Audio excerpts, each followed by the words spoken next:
Hey everyone, welcome back to National Park After Dark. Welcome back. We have another interview for you today, and it's a really cool one. It's very exciting. It's another book recommendation interview. We love having authors on our podcast, and today is really exciting because she is not only an incredible author, but she is someone that you probably know her books. Here. Eh, oh, Want it? Do you want it? oh. Oh, If you're oh. on YouTube, you can see Danielle is holding up Death in Zion National Park and Death in Rocky Mountain National Park. And you also might recognize these titles of books because I think they've both been referenced in our podcast before. And Mhm. we've had these on our recommendation lists on our website before. And she is someone that we're pretty familiar with for the podcast. Yeah, and I've seen her works before we even started the show, in National Park Visitor Center bookshops and Yep. all over the place. And her name is Randi Minetor. So you may Yeah. be familiar with her already. Yeah, and she's here today to speak with us. She is born and raised in Rochester, New York, but her and her husband went off on a adventure to visit the national parks in 1992. And while they were there, her husband, who's a photographer, was traveling with her, and they decided eventually that these trips were so inspiring that they wanted to travel to every single national park. And eventually, it created this idea to start writing about them. Yeah, and I think she said she started with birding, which I think a lot of us can relate to Ugh, just as, after my own heart. yeah, it's like a gateway drug, I think, to the Birding. outdoors. Birding. Yeah. Don't you think? Kind of, yeah. It's such an activity that everyone can do no matter what. Like Hmm. you can you don't have to physically you can look out your window and do it. You can sit outside in your yard and do it. Birding is everywhere. Birding is everywhere, and And that's great. birders are everywhere. Yeah. We're I everywhere. wouldn't yeah, it's kind of actually a little alarming, but that's okay. I haven't gotten there yet, but maybe I will. You will. Um, but I have yes. faith. So, Randy is a very accomplished author. She's written over 90 books. 90, nine That's zero. that is incredible. I can't 90 even book. write one. But 90. We have time. we do. Look up there. So she began her writing journey at a really, really young age, and of course, it has evolved into what it is today. She has written books not only about death in parks, but like we kind of talked about, birding and hiking guides. She talks about, I don't want to give it away, but she also wrote another genre for a little while. That's A pretty spicy genre. so spicy. So And spicy. she also did some hiking guides and disaster books and lore and legend books. And we'll get into it during the interview, but she is a fantastic writer and a kindred spirit because she has a lot in common with us. And her husband have been to over 300 of the national park units here in the United States. And it shows through her writing. She's super knowledgeable. And we were so excited when we connected. And we're really thankful for this conversation. So, without Without further further ado, ado. drum roll, welcome Randi Minetor to National Park After Dark.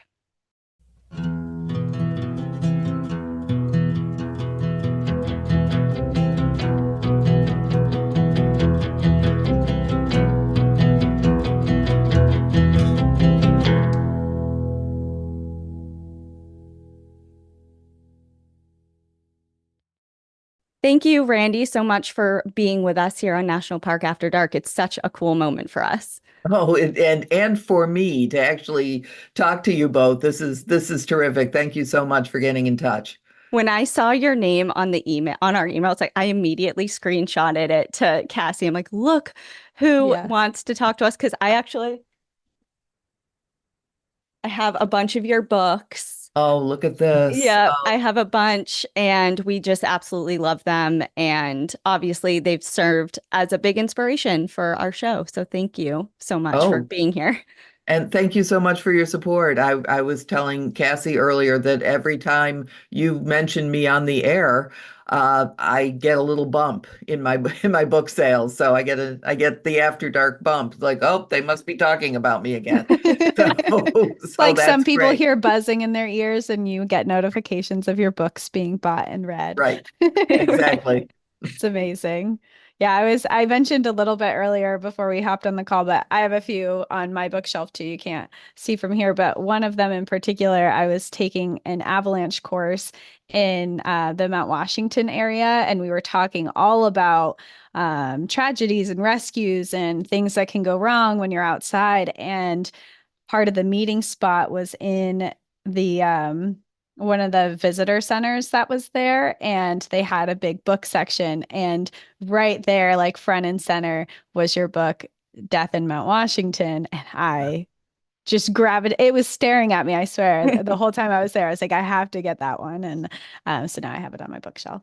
Oh, Yeah. that's wonderful. I love getting sightings, but my sightings of my books, friends text me from national parks and say, look, what's in the bookstore. It's great to know because otherwise, how would I know, if it's Yeah. actually there? But that's great news. And thank you for telling me that. Of course. And we, of course, know you as a prolific writer, as we just alluded to a little bit. And of course, your interests really align with ours. But can you tell us a little bit about your background and your upbringing and just before you got to be the writer that we all know you by today? Sure. I started writing when I was just a typical suburban kid whose parents were terrified of the outdoors. So they would say to me, "What do you mean you want to go outside?" But when I was 8 years old, my brother, who was 16, brought home an assignment. He had to write a 5 paragraph theme for English class, which is an introduction, 3 paragraphs, and a conclusion. And that sounded like fun to me, if you can imagine that at 8 years old. So I wrote one about spring cleaning, and my brother read it. And then he walked over and showed it to my mother, who said, "What book did you copy this out of?" And I said, "I didn't. No, I wrote this." And so my brother took it and handed it in with his and said, "My 8-year-old sister wrote this. Is this good?" And the teacher gave me a B plus. Oh, So no. Even though you were in her class. right. Oh, So that was great. It was the first boost there, and I've just been writing constantly ever since. I wrote erotic friend fiction in high school.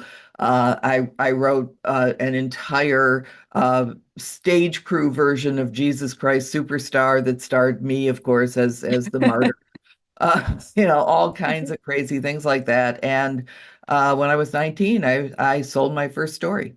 So that's amazing. There's not yeah, a lot of people at 19 can say that they were sold their first story at that age. no, that's true. And yeah, well, I guess it was kind of fiction. It was porn.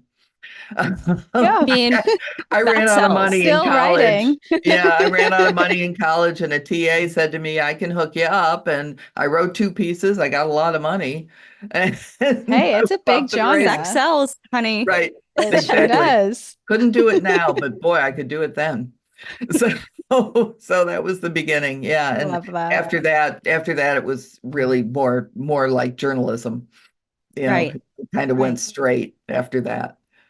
Well, it's fun that you did that. I like It's you a fun more now. start. Yeah. Yeah, yeah, you push the outside of that envelope, and yeah, things can happen.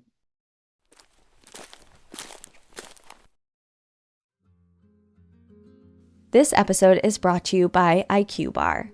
I, like so many of you out there, have waited all year long for this. And by this, I mean the fall. This season has the best things, from activities to weather to flavors. And one of my personal fall favorite flavors is IQ Bar's limited edition pumpkin spice. Their ultra clean and functional protein-packed bars, mood-lifting hydration sticks, and their brain-boosting coffee will keep you full and focused all day long. Start each day off right with IQ Bar's brain and body boosting bars, hydration mixes, and mushroom coffees. Their ultimate sampler pack includes all three, and right now, IQ Bar is offering our podcast listeners an exclusive deal: 20% off of all IQ Bar products, plus get free shipping. Their flavors, like lemon blueberry, mint chocolate chip, and banana nut, just to name a few, are all entirely free from gluten, dairy, soy, GMOs, and artificial sweeteners. Their IQ Mix is a zero-sugar drink mix that hydrates with electrolytes, improves mood with magnesium, and boosts clarity with lion's mane adaptogen. And it comes in 7 different refreshing flavors,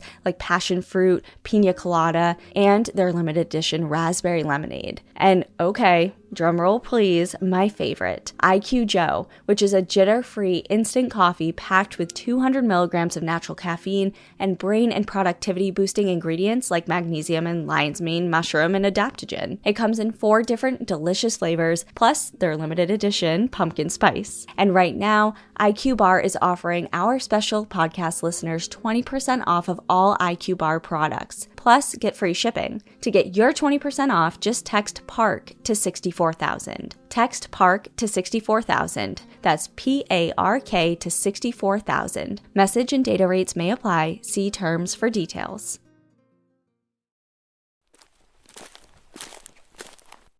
Yeah, well, of course, you've just really alluded to the fact that you have come a long way since that time. We know you best from your Death In series, just like I just showed. I think I have 3 of them just off the bat.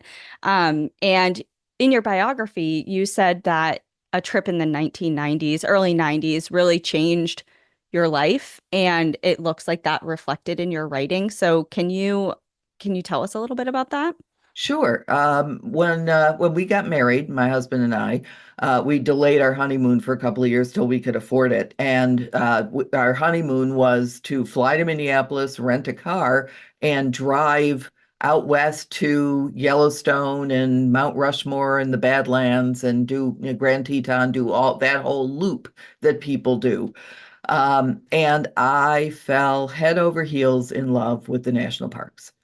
I mean, who wouldn't, honestly? And Yeah. it makes me laugh now when we see the Yelp reviews. But you get to Yellowstone and there's buffalo walking in front of you, and there's an elk sticking its head in the window of your car, and there's bears over there. Not to mention the views. It's where I wanted to be. Of course, life doesn't work that way usually, but it took me about 10 years to figure out how to make the national parks the centerpiece of my life. And luckily, the folks at Globe Pequot Press have been extraordinarily supportive of that, and we've had a very mutually beneficial relationship. I think that's a story that everyone listening can resonate with, ourselves included, because when you were talking about when you said the Badlands and that we went on a trip to the Badlands or I guess it was a few years ago now. I almost said a few Mhm. months. And I just remember going to South Dakota and seeing it for the first time in such a Mhm. different, I had never seen it before, but then seeing the Badlands, I was like, wow, this is incredible. And the Tetons were a place that I lived for a little while, and I loved that. And I think that when people step into national parks for the very first time, especially if you're in a suburban area, a city, or just somewhere that doesn't have like these enormous landscapes and wildlife, you walk in and you're like, what world did I just walk into? What is this? Right. Yeah, that's exactly it. And Yellowstone in particular is so weird. You know, there's so much, A all the shock. yeah, it's just, it's the weirdest landscape at that point that I had ever seen. And not fully understanding why that was, why is everything boiling here? And how hot is that? Well, it's boiling. It really does, it changes the way you think about the world when you see Mhm. something like that. So that was a real turning point. And then indeed the Badlands are so gorgeous. The other An thing was, underrated park, really. right, yeah, absolutely. And I had just started birding at that point. I'd just taken it up after leaving. My husband Nick and I both worked in the theater, and he still does. He spent his career in the theater, but I had just left the theater to actually make some money, and um, I suddenly discovered well, Nick said, geez, you got all this free time now. You might like birding. Because evenings, weekends, that's all, just a blur when you're working in the theater. But suddenly I had all that time on my hands. And being able to get out and go birding was just, one more step towards this life that I eventually would figure out how to put together. I appreciate that because I'm a new birder. I Oh, just welcome. thank you. I have my Merlin app, so I listen to them, and then I guess we bought a house last year, and I guess the location that I live in is like prime birding territory, and there's Oh, actually birding groups that will go on walks up my road and they look nice. around. And I've had the pleasure of being here in every season. So when there's no leaves on the trees and all the birds are coming back in the spring, I get to see everything that's really around before the trees kind of block them all. But uh it's been a fun. I appreciate the birding life. I'm new, but I'm here. Oh, no, it's wonderful, and it's something that you can do for the rest of your life. Wherever you That's the are. wonderful thing. Yeah, you don't ever really age out of it. You can always look out a window. So, Yes, that's so yeah, it's true. a wonderful thing. We've been all over the country birding at this point, and I've had the pleasure of writing books about birding in New England and in Florida, and then our Birding Texas just came out yesterday as Oh, well. So, yesterday. yeah, Cool. yeah. Exciting. September 3rd was a red letter day here, so Nice. yeah, it's wonderful. Birding is very portable because the birds are different in a lot of other places. Mhm. Do you have a favorite bird?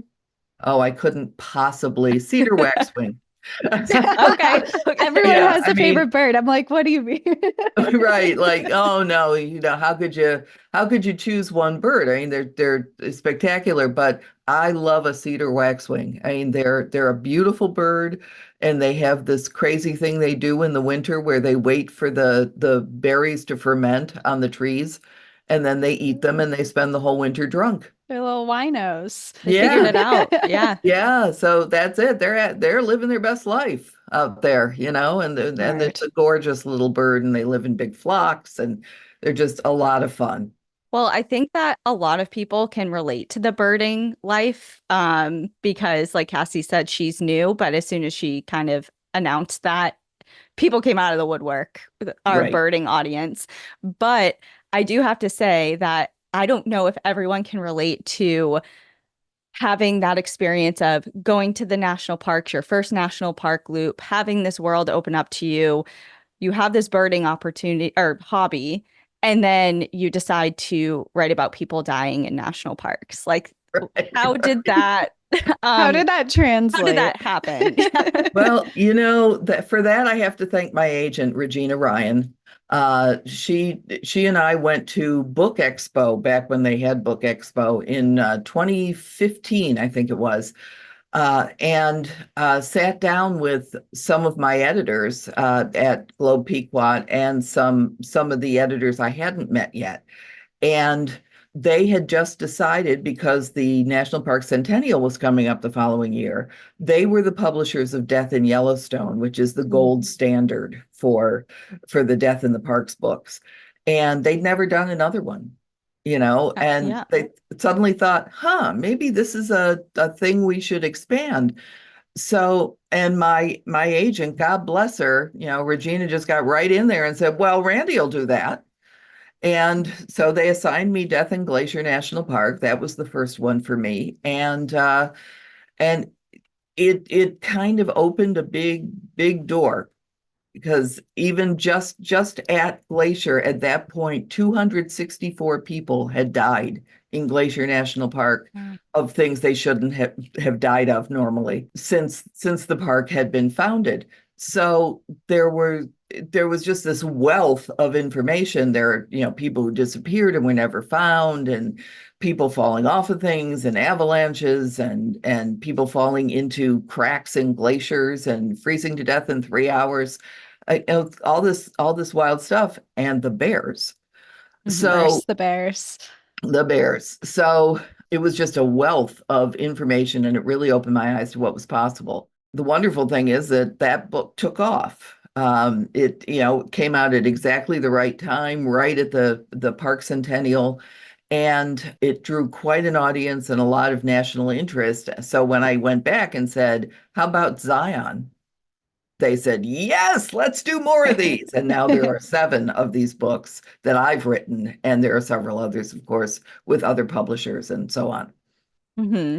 So it sounds like, and I could be wrong, but it sounds like you didn't really have a morbid fascination beforehand, or did you?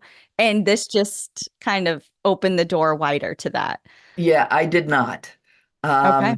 Yeah, this is Interesting. not the thing I would have thought of immediately to write about, but the more you get into it, the more you do this research, and the more you start to see trends in this, then my science head kind of kicks in. Well, is this true? These things that happen to people in Glacier that they don't know that a rushing river is a river, even though it's called a creek. And they don't know that the water is like 33 degrees because it's all glacial melt. Mhm. So they go, flailing around in this creek, and the next thing they know, they're rushing down the river, and freezing to death in minutes.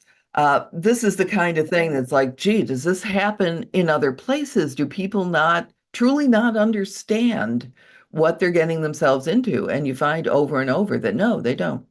They don't have any idea. They don't know that a cross-country ski adventure in the backcountry in Rocky Mountain National Park is going to be different from how it is at home in Minnesota. Yeah. And, two people who thought they were going to come across cabin after cabin where they would find food and supplies and wood to make fires and all this. And there's none of that in Rocky Mountain. It's just a huge wilderness. So they got themselves terribly, terribly lost and froze to death. These kinds of stories of people being completely out of their element and not trusting their own senses to see what's going wrong. Um, Mhm. that's a very interesting phenomenon from a strictly scientific perspective, and it's also, terribly, terribly tragic, and people need to have their eyes open to that. So Yeah. my goal has been to tell, not just to I've been accused of trying to profit off of people's, hardship, and that's not my that believe me, profit is not is not really a thing in publishing most of the time. Mhm. But warning people and saying, do I have to slap you? Look around you, see what you're seeing, listen to the rangers, understand what you're up against when you're adventuring in a national park. Totally. And I think that that's such an interesting point that you bring up because, I mean, we feel you. We're in the same boat here with our podcast, is that these stories are interesting and they are very intriguing to research, especially why and how these things are happening. But there is this underlying tone of let's figure out why it's happening so we can educate and not have this happen to more people. But also, I think that the parks create this environment that because it's a park, sometimes people expect it's managed by the government. It is labeled as a park. Other parks, a state park, an amusement park, whatever, they usually have facilities and these things there. And people, I feel like almost have this It's a false sense feeling of of security. safety. Yeah, Yeah. like a false sense of security. And it's the safety that they feel when they're in these parks because they're in these government run, in park boundaries, places where you think that you might be safe, but it's totally opposite. It's just preserved land Mhm. to for wildlife and for landscapes and to keep it the way it is. It's not these places that people, I think, go into it thinking that they are. But so you've written seven books or seven of these books, Right. and you've had lots of different types of stories that you've covered. Is there any in particular that have really stood out to you the most? Well, there's, the scariest story, I think, is the night of the Grizzlies in August Yes. 1967 in Glacier National Park. The night that when it had never happened before that grizzlies had attacked a park patron. We can assume that at some point before Glacier was a park, people got attacked by grizzly bears on occasion. But since its founding as a park, the National Park Service did a thing that now seems absolutely abhorrent to us. They tossed all the trash into these big Mhm. garbage dumps, and then they set up bleachers around them. Made it a little showing for everyone who Right. And came. right. And people would watch as the bears came in at dusk and chowed down on all this garbage. I mean, now it's horrifying. And if you ask Mm. anybody at the parks, they say, yeah, that was really embarrassing. But those bears became habituated to people and people giving them food. So eventually a couple of them decided people were food. Mhm. And on one night, two grizzlies 20 miles apart, for no, just total coincidence, as far as anyone can tell, attacked two campers and ate them. Just, Yeah. I mean, they found remains. Poor Julie Helgeson actually was still alive when they found her, but mostly in the bear's stomach. Yeah, this And was our Yeah. This, by far the one of the most popular episodes we have ever done. We did it a couple years ago, but I think it was like episode 13. It's like very beginning, but very beginning. Yeah, but of course, yeah, yeah, just as you're highlighting right now, the exact reasons why it is so memorable because it's so almost horrific. unbelievable. yeah. And yet, yeah, it's definitely has cemented its place in our listeners' minds as most memorable, horrifying, intriguing, all of the above, which Traumatizing. you are Yeah. familiar with, of course. But yeah, that's definitely up there for us too, as far as the deaths that we have come across in the parks as well. Yeah, it's a terrifying thing. And there are certainly other instances now of people being killed by wild animals in national parks and outside of national parks. But that one is so unusually creepy. Yeah. And luckily, nothing like that has happened again. And the parks made massive changes, thank goodness, so that the sort of Disneyfying, Yeah. I Yeah. should say, of the national parks is long past now, and they truly are places where wild things can remain wild and don't have to be a threat to anybody. Yeah, and the Park Service looks at bears in a totally different light because before the Night of the Grizzlies, they're like, oh, they're just grizzly bears, like kind of how society has deemed black bears just black bears right now, which we also Mhm. know is not true, that black bears could be very dangerous too. But if people really thought that grizzly bears weren't dangerous at a time, and this Night of the Grizzlies really was a turning point for people to take them more seriously, which now that people know this story, just like kind of circling back to what we said before, but now that people know this story and are educated, they can make changes. And now we haven't seen that, knock on wood, Mhm. hopefully ever again. Right, exactly. And, there are isolated incidents of there's a mountain lion that ran across a path in Rocky Mountain, grabbed a child who was hiking with his family, Ah. and they fought, mountain lion is about 140 pounds, so very fightable. You can ward off a mountain lion, and they did, but the poor child was so terrified that he vomited and choked on his own vomit. And And that's passed what away. killed him. Yeah. Yeah, which is Wow. a shame. And then there's the people who haven't figured out that buffalo are wild animals and are dangerous. Hmm. Every year And in Yellowstone, every year. good God. How many times do we have to tell you, Yeah. Don't put your child on a buffalo. Thank you. Right, right. Don't walk up to a buffalo and don't pet the fluffy cows, Yes. Yeah, I mean, it's inexplicable, and yet it keeps happening over and over. Yeah.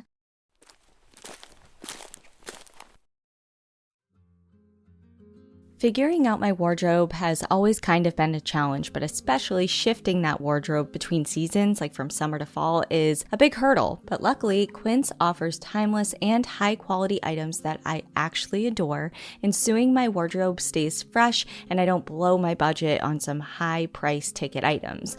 Like, for example, they have cashmere sweaters starting from $50, pants for every occasion, every party coming your way. They have washable silk tops and so much more. And the best part of it all of Quince's items are priced 50 to 80% less than similar brands. And they do that by partnering directly with top factories. They cut out the cost of the middleman and pass the savings directly onto us, their customers. And Quince only works with factories that use safe, ethical, and responsible manufacturing practices and premium fabrics and finishes, which we absolutely adore. I told you last time about the bathing suits I got from them, but of course we're in fall now and I'm switching everything up. My most recent order was their Mongolian cashmere fisherman crewneck sweater. I just feel like a cashmere sweater is a staple for a fall wardrobe, and I got that in the dark brown color. It just looks so classic. I can use it with so many different outfits. Make switching seasons a breeze with Quince's high quality closet essentials. Go to quince.com/NPAD for free shipping on your order and 365-day returns. That's QUINCE.com/NPAD to get free shipping and 365-day returns. Quince.com/NPAD.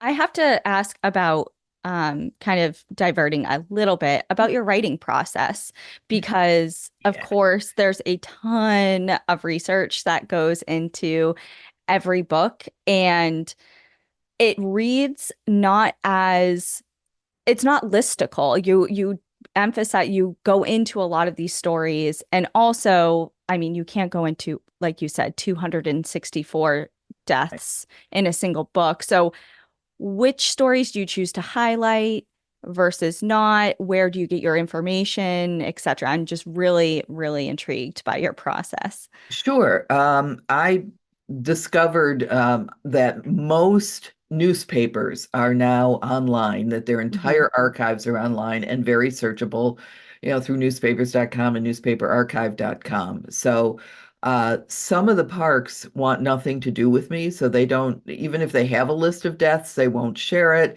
They don't want to talk to me. They don't want to connect me with people who do search and rescue. So I'm really on my own to build that list. And I mostly do it through newspaper stories to start. And I create a big spreadsheet with all the names of all the people who have died and what they died of and when. And then I start looking to see anything I can find. And there's lots of little nooks and crannies um, on online that you can search in. I mean, from findagrave.com to social security Mhm. records to, obituaries, all kinds of things to start to piece those things together. And honestly, the stories that I'm most likely to cover are the ones where there's the most information. Okay. So if there was a lot of news coverage, if there are reports in the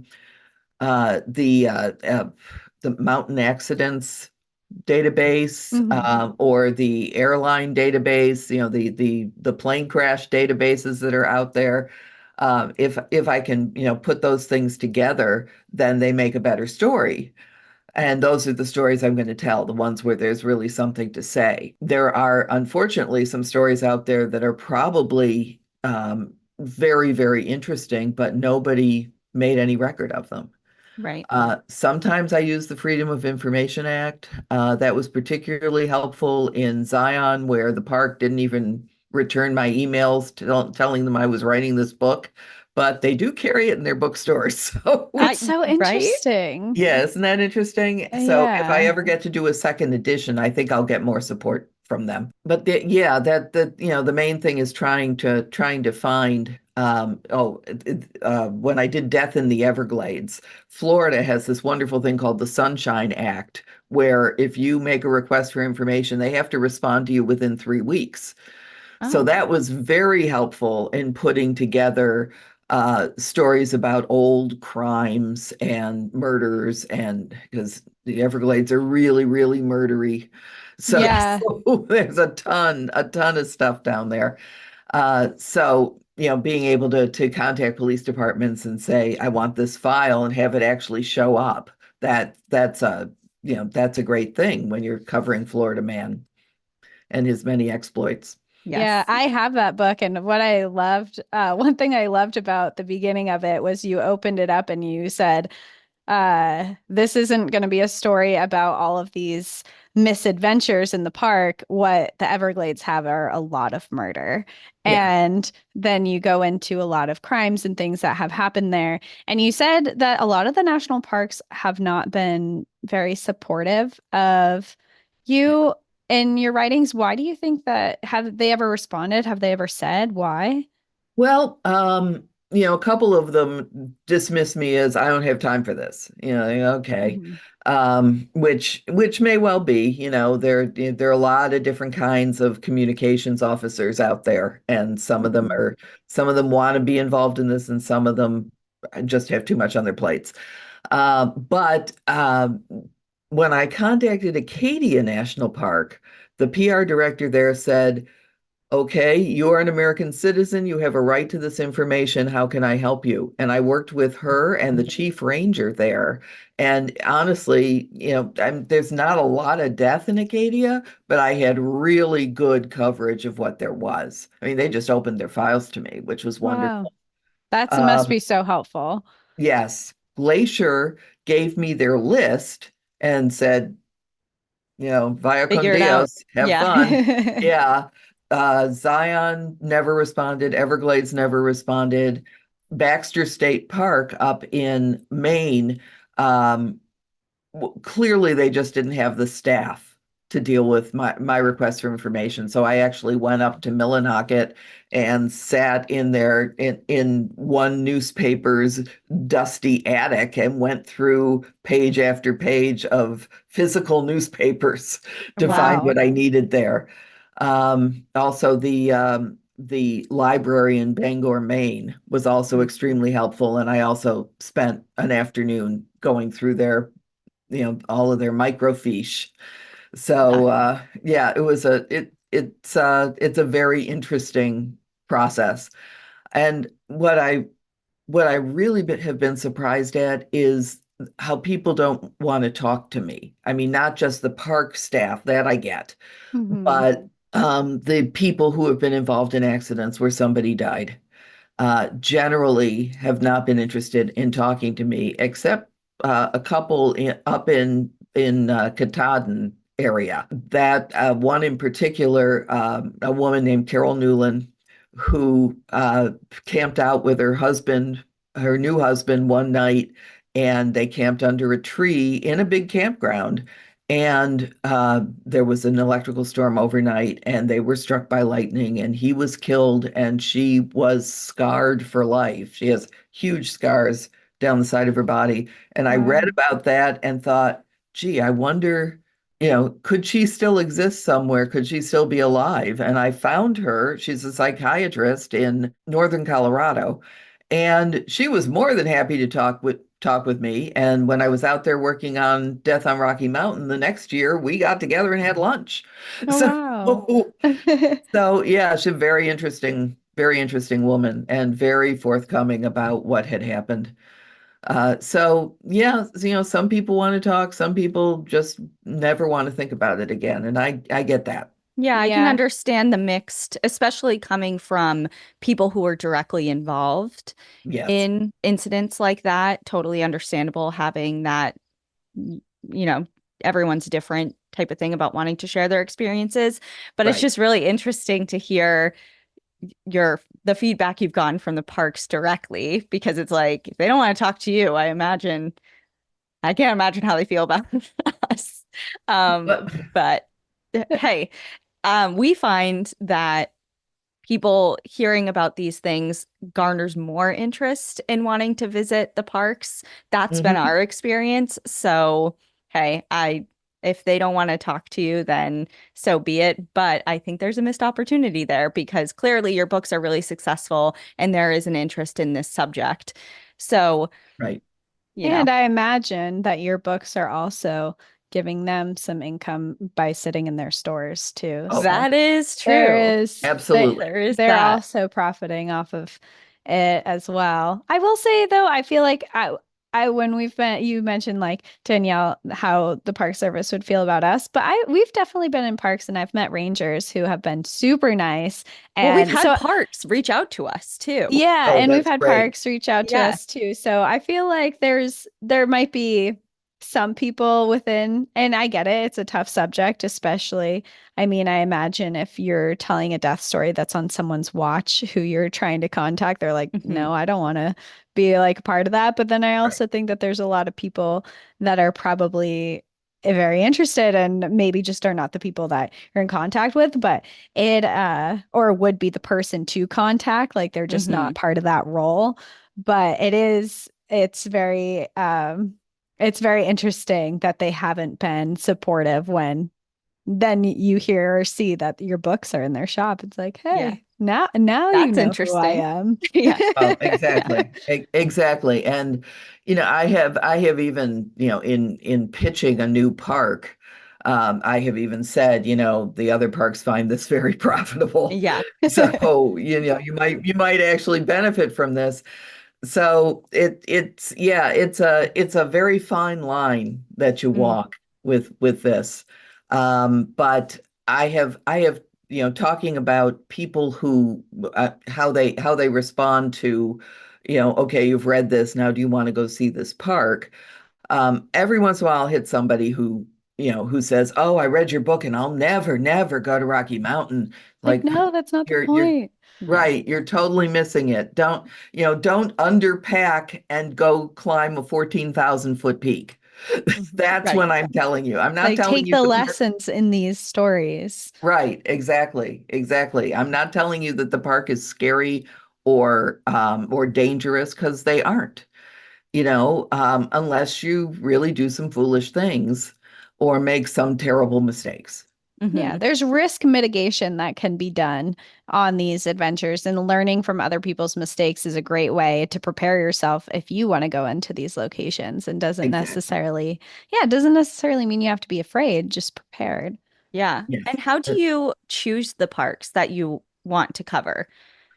Well, I have done some research on a number of parks where there just aren't enough deaths to make a book, Hmm. you know, Mhm. um, or that the deaths that are there are not big stories, but oh, I tripped and fell. Mm. Uh, I was hoping to do Death in Hawaii Volcanoes National Park, but the deaths there are not because people got covered with lava. They're mostly slip and fall kinds of things or heart Mhm. attacks, and that's just not a book. Right. Yeah, that's hard to make a whole book out of. Yeah, so it's a question of, where a couple of them I have been approached by specific editors, both Acadia and Katahdin, the editor of Down East Books, asked me to do those, which was nice. But mostly I'm going back to my editor of Death and Glacier and saying, gee, how about this park? I'm hoping to do Death in Death Valley because Nice. it's That would be loaded with interesting. stuff. And all types of reasons too. Yes. Yeah, exactly. From back in, the gold rush and people murdering each other, and the pioneers going across to present day with people just being, walking out into 130-degree heat with no water. Right.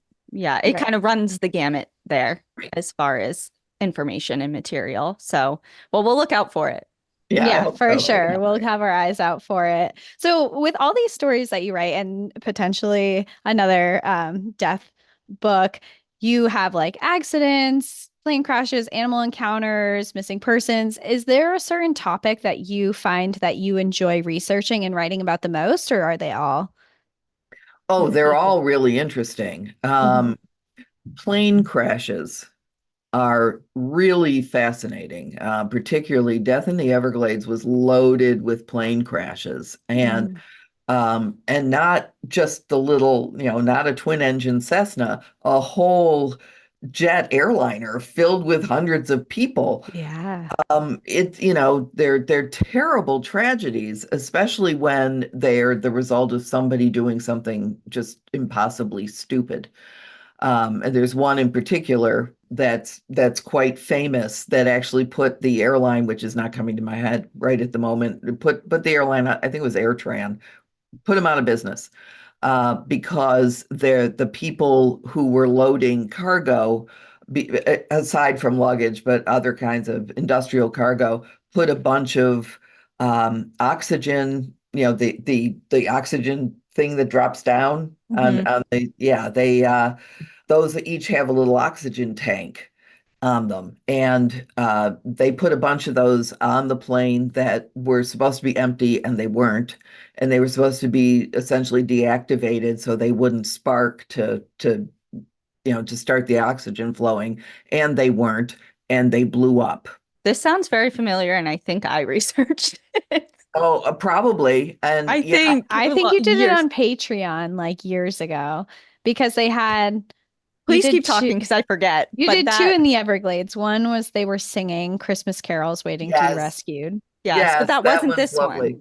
Mhm. This one, the plane went down nose first. The whole back of it blew off. It went down nose first into the Everglades muck and just closed up like a tin can.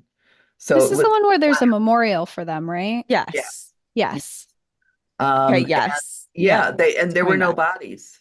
There were, Mhm. it was just little Debris. bits and pieces of things. They found fingernails and, some skin with a tattoo on it and things like that. And we're doing all kinds of, trying to identify all of the people that were on the plane. So yeah, it's one of the most spectacularly awful stories I've ever researched, especially because it was just because somebody was incredibly stupid and put a box on the plane that shouldn't have been on the plane. So preventable. Yeah. Yeah, Preventable human error. like, never should have happened. Yeah.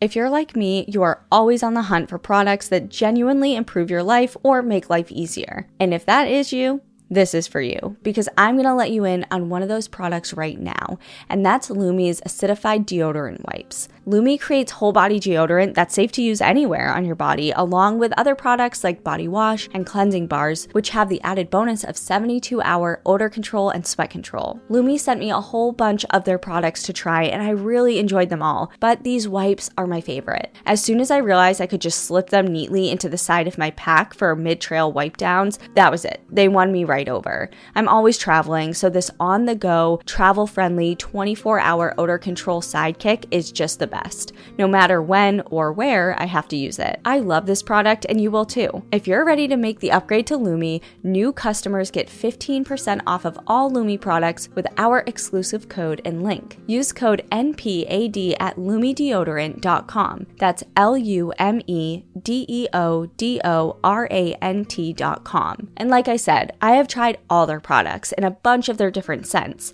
A few of my favorites include the toasted coconut, the fresh alpine, and lavender sage scents. And there's a great way for you to try them as well. Lumi's starter pack is perfect for new customers. It comes with a solid stick deodorant, cream tube deodorant, 2 free products of your choice like the deodorant wipes and midi body wash, and free shipping. As a special offer for our listeners, new customers get 15% off of all Lumi products with our exclusive code. And if you combine the 15% off with the already discounted starter pack, that equals over 40% off of their starter pack. Use code NPAD for 15% off of your first purchase at lumideodorant.com. That's code NPAD at LUMEDEODORANT.com. So I have to ask, with that being plane crashes being one of the most interesting topics for you, are you more afraid of flying now after researching? No, actually, no, I'm kind of fatalistic about it. I mean, if I'm going down, I'm going down. It That's has my nothing. Yeah, view. once you're up there, you're up That's my there. view, 100%. We just flew to Hawaii and back. And yeah, I mean, I watch TV. It's yeah. Yeah. I know you had asked in the questions that you had sent Mhm. me, you had asked if I'm more paranoid. Yes, And that I, was going to be my follow-up question. I mean, you have researched hundreds and hundreds of deaths in any way a person, virtually any way a person can die in a park. And you are an avid park visitor yourself. Mhm. So I would think you're more prepared Yes. than you were before you started this journey. But are you more paranoid? No, I'm not because I'm so well informed.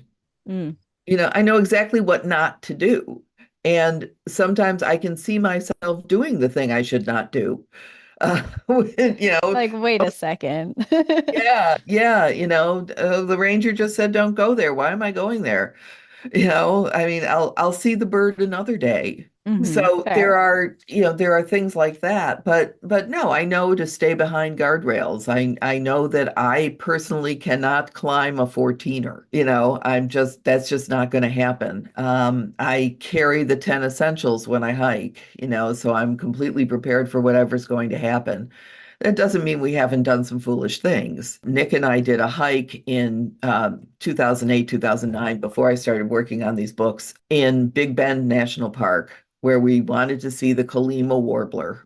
And the only way to see a Colima warbler in the United States is to go up this one trail where you're going from about 5,400 feet to about 7,000 feet. And it's going to be 100 degrees because you have to do it in May. Oof. And we carried a gallon of water each and we ran out before we got to the top. Oh. Oof. And we saw the bird. I mean, I okay, would great, hope so great. after all of that. Right. Didn't have the sense. We were so delirious though from lack of water that we didn't have the sense to take a picture of it. Oh So no. and Just Nick lives in carried your all this mind. equipment and we just never took a picture of it. So, there was a moment where I thought, I could die here and no one Scary. would even know. So those are things that don't happen to me anymore because I'm older and wiser and have all this information. Mm. So Yeah. what, so I imagine walking down from that hike was pretty rough. Terrifying. Yeah. It was because we were so dehydrated. It was 104 degrees and we were at altitude that we hadn't really prepped for. And yeah, that was not a good idea.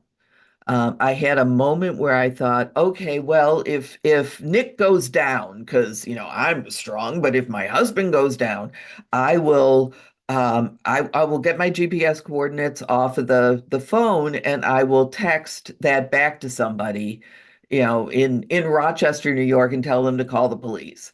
Hmm. Well, there was no cell service, there Yeah, was so you no can't. internet. How the heck was I going to do that? So another lesson, you can't depend Hmm. on technology at that point. You've really got to just take good care of yourself. Be prepared. And Right. Yeah. then, I mean, you had a lot of water, but in retrospect the for the heat of that day and the altitude and hike, it's Yeah. just not It was enough. But no. man, that's scary. And that's a story that you hear a lot in any type of desert area, Utah, Arizona, New Mexico, Texas. Hmm. It's definitely something that I think every year we hear of people who go out with not enough water or go out in heat and have dehydration issues. And it's definitely a common occurrence that people should definitely be aware of. And I think it's a really good example of being prepared.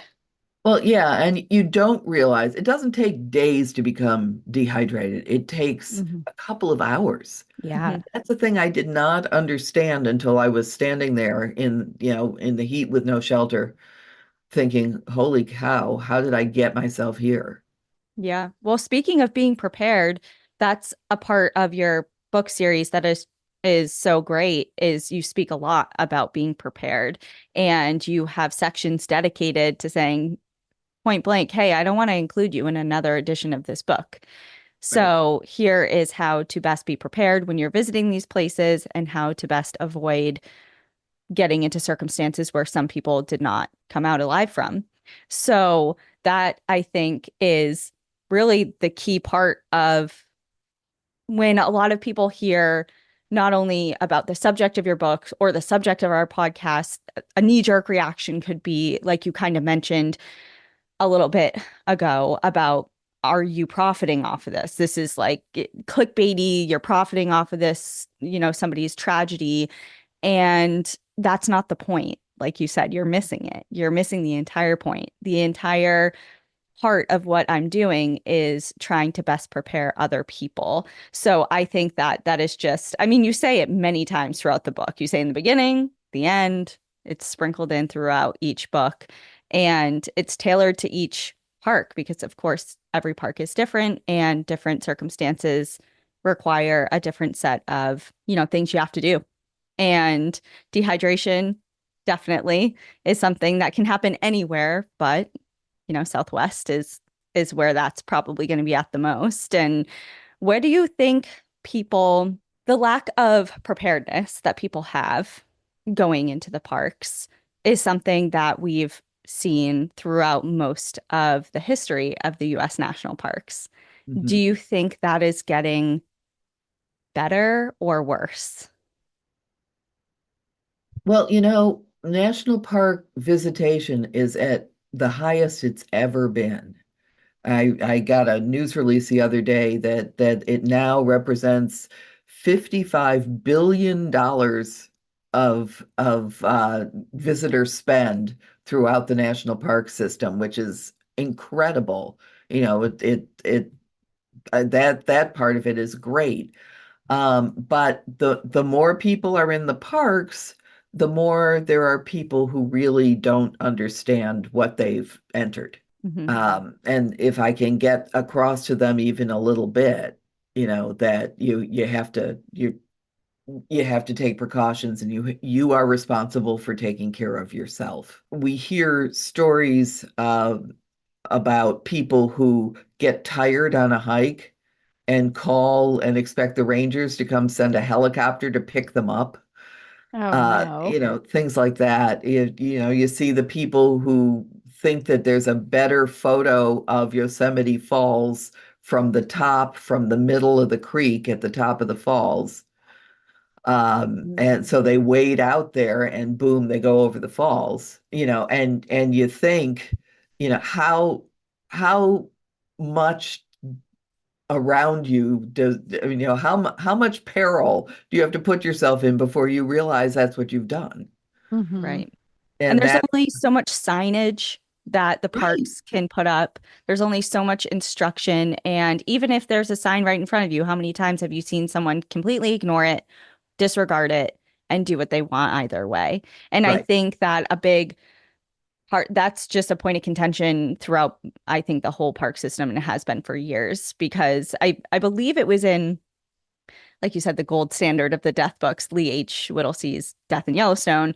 I think he opens with a newspaper article, just like you said, Disneyfying of the park. People expect there to be fencing and certain safety precautions, but then, where do you draw the line? Then it's not a national wild landscape. It's a theme park, and that's not what Right. these are about. And yeah, it's a really interesting because we want everyone to be safe, right? But this is a wild landscape and with wild animals, and like you said, you have to take ownership of your own safety at some point. Right, right. It's nobody else's responsibility to keep you safe in a national park or a wilderness or a national wildlife refuge. That is on you. And it's not that hard. Right. Yeah. It Thank you for just saying isn't. Yeah. that. Yeah, just don't do that dumb thing. Yeah. Is really what it comes down to. Trying to describe this, I mentioned that my parents feared the outdoors. So my mother asked me when we went to Alaska to Denali, well, the animals that you saw, are they in pens or cages? No, no, they're wandering around. This is where they live, and we are the guests in their home.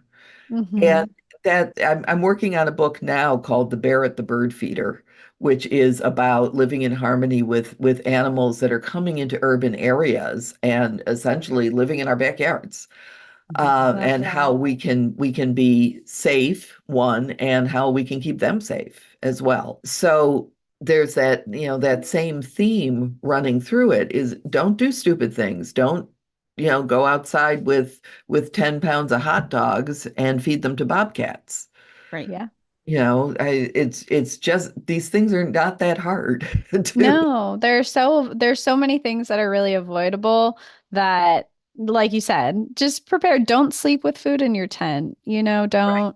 It's just like little things that you can do that could change the outcome of your entire visit to the parks. right, exactly. Yeah.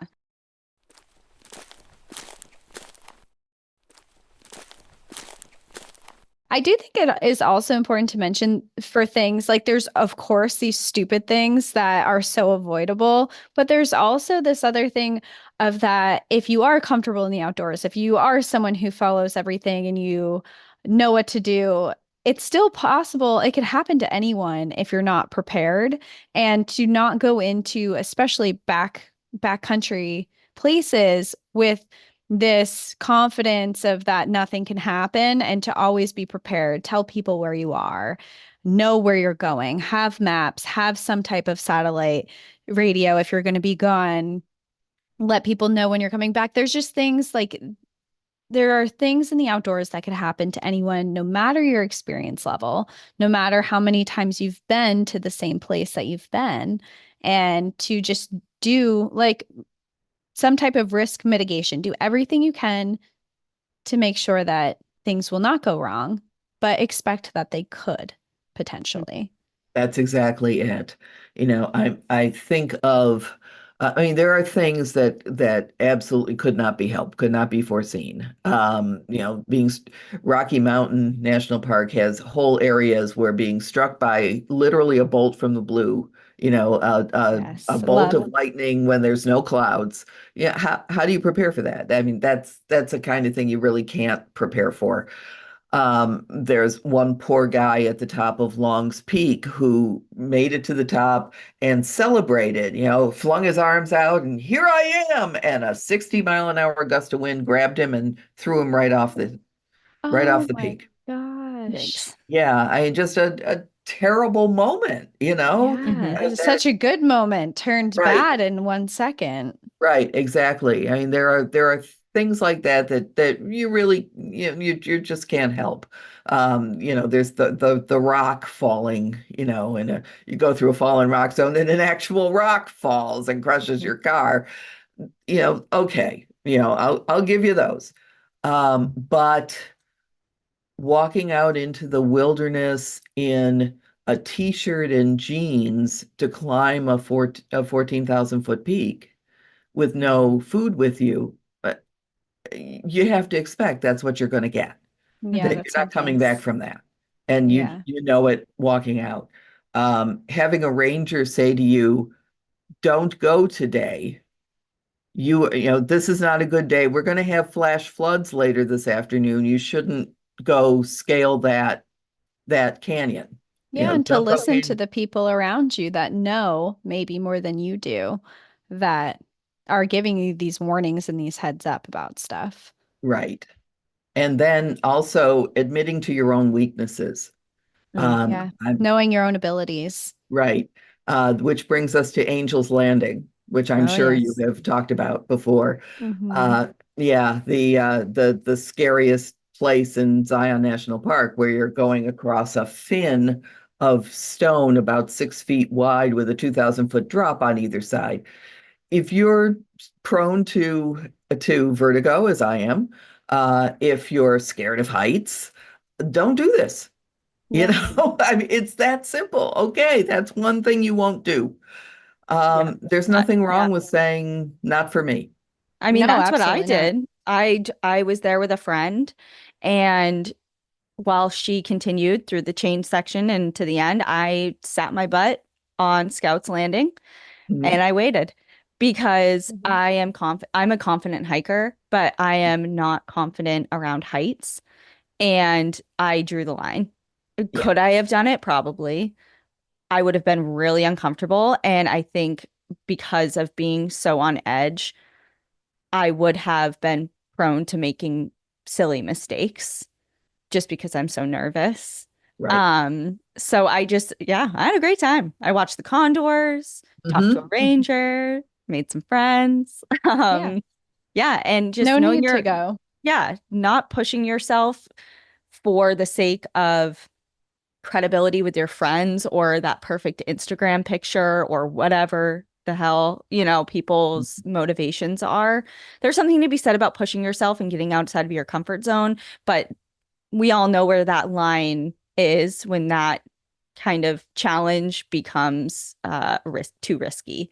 And I think a lot of accidents that happen is when people ignore that Yes. and step over that line. And unfortunately, there's some pretty awful consequences of that. But Right. I do want to ask you, just because I know you said you didn't have a morbid sense of curiosity before you started this. Hmm. I certainly did. And I was looking at a list of the book. Well, I guess two questions. How many books have you written? Total, Number. total 95. 95. Okay. Wow. So, out of the 95 books, I was looking at a few lists of your titles, and you have two that really stuck out to me, Okay. aside from the death in books that we've been focusing on. One is Cursed in New York, Stories of the Damned in the Empire State, and the other is Historic Disasters of New England. So, what do you mean you don't have a morbid sense of curiosity? Oh my. Yeah. Well, yeah, I guess I got to cop to that. Mm, Um, I'm not one, I don't go to horror movies, but I do like suspense. okay. And, in particular, I mean, I like suspense and I like folklore. Okay. And Cursed in New York is those two things. When you come down to it, it's not about ghosts, because one, I don't believe in ghosts, and two, we really wanted to focus on people and things that were cursed. So we ended up, talking about the Hope Diamond, which spent some time in New York, and some other gems, and the many productions of Shakespeare's Scottish play, which we who spend time in the theater call it Shakespeare's Scottish play. Everybody else knows it as Macbeth. Oh, Uh, okay. Oh, Yeah. yeah, yes. That's and we know that. Yeah, yeah. Yes. right, and the number of times that it played on Broadway and somebody broke a leg, or somebody got hit in the mouth with a sword and lost several teeth. All kinds of things go on when you do Macbeth. So there's a lot of things like that, and then there's some ghost stories and some crazy things that go on. There's a cursed lake on Long Island, things like that. So it was taking a journalistic look at these things, kind of debunked them, which was really sort of the point of that. But you get into historic disasters in New England, and you're talking about huge, massive hurricanes, and the molasses tank on the Yep. Boston harbor that broke and Oh, covered yes. half of Boston with molasses. All kinds of crazy things like that. It's telling those stories that's fun for me. Okay. Not so much that, I mean, people certainly died, but telling the story and what can we learn from this story?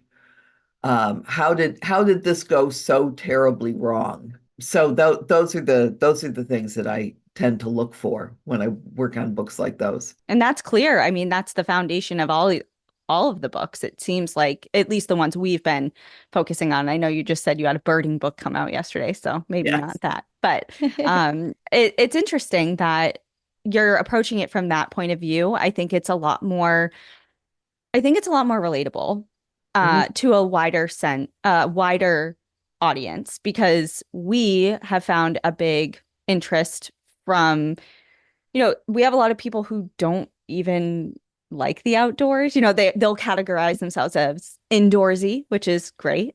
Okay. Um, but they really like the subject of the stories because of this sense of curiosity around people perishing or dark historic events and things like that.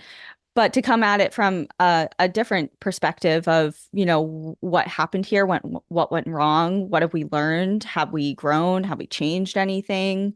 What can we change moving forward? I think that's great. And I think a lot of people are really intrigued by that. And I think that's reflective in your work. I mean, you don't write 95 books if people aren't interested. So, Right. Well, yeah, that's the truth. People keep coming back for more. Yeah, and I'm always surprised to discover that I have a fan base for those kinds of things, that there are people who just tell me, "Oh, I love all of your books." Like, holy cow, really? You've read all of my books? Uh, 95 is a lot. it's a yeah. lot, yeah. So yeah, it's very gratifying to know that people are responding to what I write, and if it's also saving some lives, so much the better. I had Definitely. Yeah, I have a friend who was hiking in the Sandia Mountains in Albuquerque, and somebody ahead of her was about to do something stupid. And the person with them said, "Haven't you read Randy Minetor's books? Don't do that." I was That's like, awesome. really? Like real time, it's working. Right, exactly. Yeah. Exactly. So that's, it's very gratifying. If a few people think twice about what they're doing, then that's a really good thing.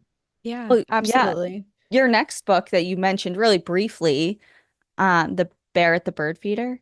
Yeah, Yeah, so you said if it saves a couple lives, you're speaking about human lives, but this next book, it seems like it may end up saving some wild animal lives as well, if you're right. talking about coexistence with wildlife and how to be better neighbors to our wildlife and coexist and be better neighbors to our animal friends.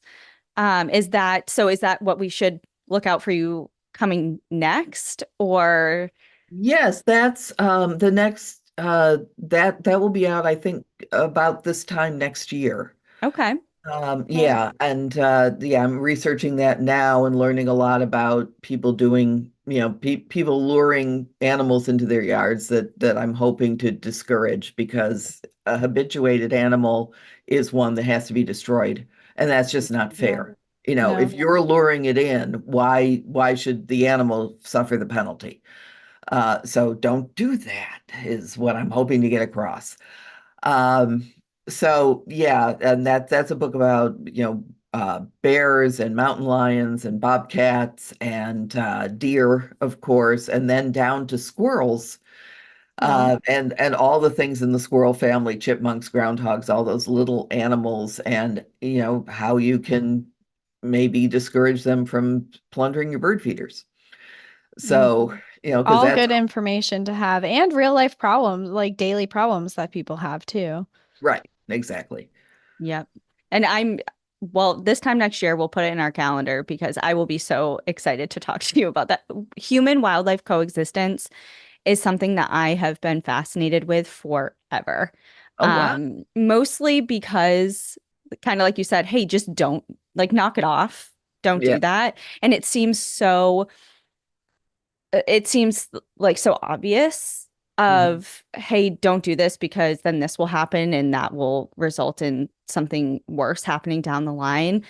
But Right. it's also so complicated because, if we all lived in a neighborhood, all three of us, and I had a bear safe garbage container, Mhm. but you two didn't, I maybe have all the good intentions in the world for keeping wildlife safe, but if my neighbor doesn't, then that's still a problem for that bear. And I think human wildlife coexistence is a lot of the focus is put on the animals, but it's really a human problem. And how we can work together to save wildlife is something that I've just always been really, really interested in. So I'm really looking forward to reading that whenever it hits the shelves. Terrific. I will make sure you get a copy. Oh, perfect. Great. Yeah, absolutely. Nice. And Well, then it Death and sounds Death and like, Yellows. Sorry, yeah, Death it and sounds like you're not even close to done with your books either, because yeah. you also hinted at Death in Death Valley. So, Yeah, we'll see. We'll see if I can, if my publisher feels that that's a good one to do, because in the end they have the say. yeah. If not, let me ask, is there a national park that you have covered that has potential for a death book? Oh boy, that's a I wasn't expecting that question. Oh, I would say the sorry. Grand Tetons. Yeah, Yeah. I yeah, think the Grand Tetons would be a good one. Yeah. Well, like you said, it's the variety of deaths, right? And the information that's available. So I'm just thinking of the biggest parks visitation wise and statistically wise probably have a lot of deaths, but like you mentioned, you know, natural occurrences like heart attacks or slips or if you slipped and fell or something, it's hard because is that really content for a book? right. I Well, would that's why I personally think of the love Tetons. yeah, that's true. Yeah, I that's would interesting. love a Alaska based book, but I know that the visitation is maybe if you like combined all of the parks in Alaska in one. Yeah. Oh, Have Um, to be maybe. Death in Oh, Alaska. that might be a way to go. Yeah. yeah. Yeah, because in Alaska you have the problem of all the parks that are way up in the hmm north that you can't get to by car, so you have to take a bush plane, Right. and you have to be there for several days, and you have to be looking out for yourself. So Yeah. that's a very interesting, And yeah, there's a maybe lot of stuff going on in Alaska. Like there's weird murders and cases, there's hmm bush planes that crash, there's animal attacks, there's uh different accidents in mountaineering. There's just Mm, Alaska is a wild Yeah. place. yeah. Death on the Last Frontier. Combine all the combine all Oh, the parks. Oh, that's very interesting. Oh, Just I'm think writing about it. it Just down. think about it. That's all I'm saying. Write that down. write it. That, But yeah, that would be like a really I cool like just because that. I love Alaska so much and I understand, if a park only has a couple thousand visitors a year, like what are you gonna do? So I get that. About all yeah, of Alaska. but there may be a lot of fascination with, even though people don't actually go there, there's often a lot of fascination with the idea of going there. Yeah. Hmm Like all of us who are fascinated by Mount Everest. I'm never going to climb Mount Everest, but I've read every freaking book. Right. Yeah. You know? And I think Alaska also, the interest with that is, so many of our parks are so accessible to so many of us, which is wonderful. And that's, I think, a big point. You want people to get out and have real, tangible experiences with wild places so that they care about them from a Right, personal standpoint. It's hard to care about something if you don't have a personal experience with it or a personal tie to it, for a lot of people. But so I'm just thinking of the types of people that are attracted and actually go to Alaskan national parks are very different from the people that you're going to see at Yellowstone right. or Shenandoah or Great Smoky Mountains. So there's also a different vibe, I think, of visitors, and maybe that translates in the deaths. I don't know. I Yeah, don't know. maybe. Yeah. You're Yeah. certainly taking more chances. Right. Yes. I feel like it would be more extreme if that makes sense. I don't know. Who knows? Yes, it absolutely does. Oh, yeah, that may be. That's certainly worth looking into. I love We'll that. be looking out Cool. for it. Great. Yeah. Awesome. 2027 Yeah, here we come. or 2026. Yeah. However, how long does it take? Like from this will be our last question. Sorry for keeping you for so long. Oh, not at all. But from when the initial seed is planted or the first idea comes, from the very beginning to when you can see it on the A shelf bookshelf. at a national park visitor center, how long generally does that take? Well, it really depends on the process at the on the publisher's end. First, they have to approve the subject matter, and that sometimes can take months. But once it's assigned and I have a contract, it's about a year. Okay. Yeah. because I have a real system for researching these now. So I can gather information fairly quickly, assuming that some requests that I make actually get addressed. And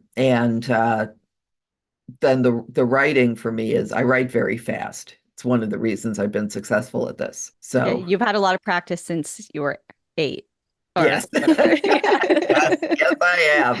Yeah. Perfect. Well, thank you so much for joining us and getting, the opportunity to speak with you. It was wonderful. And we really appreciate all the work that you've put in to bringing all these books to us. I mean, like we've said before, it was a big inspiration for the show. We use your books all the time and we recommend them all the time. And we will be singing your praises for the rest of time. So thank you so much. Thank you so much. What a pleasure to talk to you both, to kindred spirits who have Yeah. actually read something I wrote. Yes. Yeah. Thank you so much. This has been delightful. Thank Perfect. you. Yeah. Thank you.